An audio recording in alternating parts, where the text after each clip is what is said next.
Hi guys, this is Bell Channel 2018 and welcome back to my vlog. Marami ang mga haka-haka ngayon na magjowa na ang kapuso actress na si Kailyn Alcantara at ang basketball player na si Kobe Paras. Pagkatapos kasing mabalita na magkasama ang dalawa sa isang dinner date nung nakaraang linggo, ay muli na naman silang naging hot topic ng mga marites sa social media. Kahapon nga ay usap-usapan na naman na sina Kailyn at Kobe nang mag-comment at i-repost ng binatang Cager sa kanyang Instagram ang latest photo na in-upload ni Kailyn sa IG. Makikita si Kailyn na nakasuot ng gray romper short habang nakaupo rin sa isang gray na couch. Sa comment section, nag-iwan si Kobe ng smiling face with heart eyes emoji. Bukod dito, nirepost din ng anak ni Benji ang litrato ng Kapos star sa kanyang IG with white heart emoji. Kasunod nito, sunod-sunod na ang mga naging comments ng netizen at lahat ay nagsabing may something na talaga sa pagitan ng dalawa.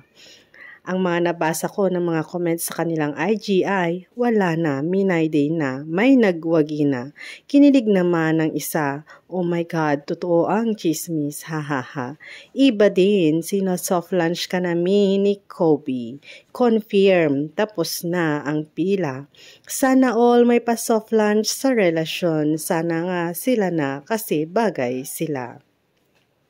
May 19 nang maging usap-usapan ng tungkol sa estado ng relasyon ni Kailyn at Kobe matapos ngang pagpiestahan ng mga litratong ipinost sa kanilang IG page.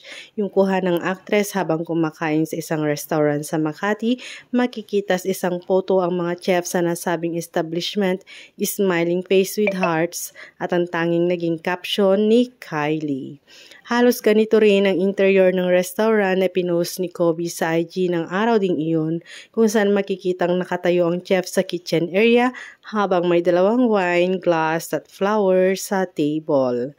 Kaya ang sabi ng mga netizen, magjowa na ang dalawa.